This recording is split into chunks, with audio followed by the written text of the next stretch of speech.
Hello, this is Dennis from Yorkshire Gig Guide, and this evening I am meeting Sue Mills, who's in her alter ego Bet Lynch, who's now going to explain how this came about.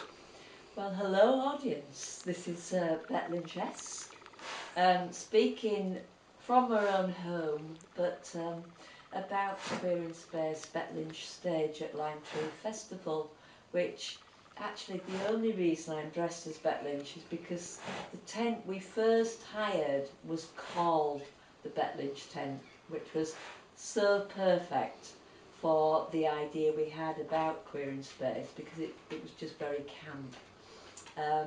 And last year, when one of our performers, Steve McCabe, said to me, I hope you come in as Bet.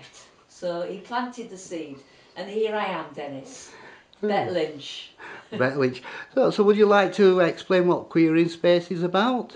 Well, Queerinspace came about because I happened to be at the first Limetree in 2008, and it was such a lovely festival, really diverse, a very friendly festival, and I just had this thought, oh, what would they think to a queer performance tent?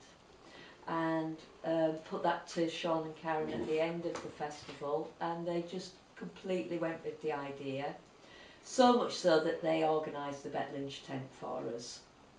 Well, that was kind of them. It was. So what sort of events go on inside this tent? Well, we have a lovely little stage with, as you know, very excellent sound all throughout. But we also have this very kitsch camp sitting room area, so people can come in, they can relax. We've got a whole rack of clothes, and hence me being dressed up, because we encourage people to come. It's a weekend where you can actually just put real life on suspense and come and just play and experiment and enjoy yourself, and we're there as Queerinspace to kind of help that, to help our audience along, as it were.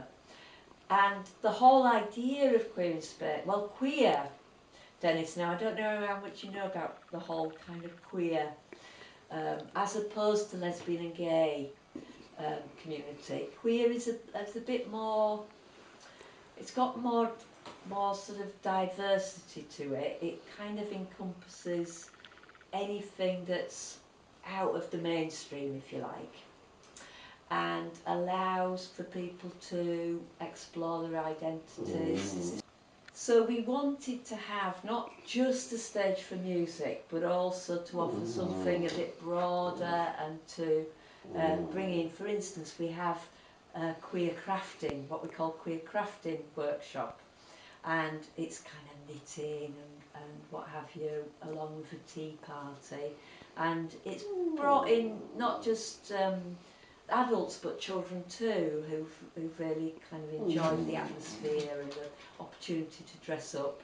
And I think one of the really lovely things that we've seen is dads coming in and dressing up with their children, which has been great to see. And then on our stage we've got some really good acts. We've got Madam Laycock playing for the third time for us this year. In fact, they're headlining Queerinspace at Limetree on the Friday night. We've also got Hooli and Tiddown, who you may have come across, who are a folk duo. They're headlining for us on that Saturday night, and then also we've got on the Sunday night Noah and Ruby. Ruby's involved with several bands, and they're just going to set the place alight, I know. And Steve McCabe back from Manchester. So they're all coming to Limetree to play at yours. They're all coming to Limetree. Plus we've got some really fresh new talent. We've got Jess Garden, Jasmine Kennedy. We've got some really good, we've got a whole range of really new talent, which of course Limetree is about promoting new as well as established. Well, it all sounds very exciting, and I can't wait to get there. It seems a long way away for me at the moment. But you seem to be well versed. How long have you actually been involved with the Limetree? Well, this will be my third year, and I've actually been at Limetree from the beginning. In that it coincidentally happened to be there in 2008, and which was the first Limetree. No idea what to expect. I was there helping a friend run a cafe, and loved it so much. And not just the music. The music's great, but not just the music, but the fact that it's a very friendly atmosphere. It's diverse, you can expect to see a whole range of people, and it's in a beautiful place with just outstanding beauty, and it's a nature reserve, so we'll have Peter the farmer doing nature walks, etc. Oh yes, I saw that on your advert. I do believe you've got your own page for the Bet Lynch stage. We have. Yeah, so We've got our own page on the Limetree website, and I think that's kind of shows really just how welcoming and open-armed Limetree as a festival is, because I simply approached Sean and Karen after the first Limetree, thinking I would have to sell the idea a little bit to them, but in fact they've just already got us in the main arena. When I went to meet with them, they got us the Bet Lynch tent, as I said earlier, hence me being dressed up as Bet Lynch, and it's one of those places where you just feel instantly at home. I mean, I can't express that anymore for people. Just come and try it, is what I say, because honestly you will feel so welcomed, and the music will be great, the atmosphere will be great, and you can always come and have a little bit of a dress up in Queerinspace if you want. I might even try that myself. So I think you should, Dennis. I will. I think I want to be a should. Roman soldier or something outlandish.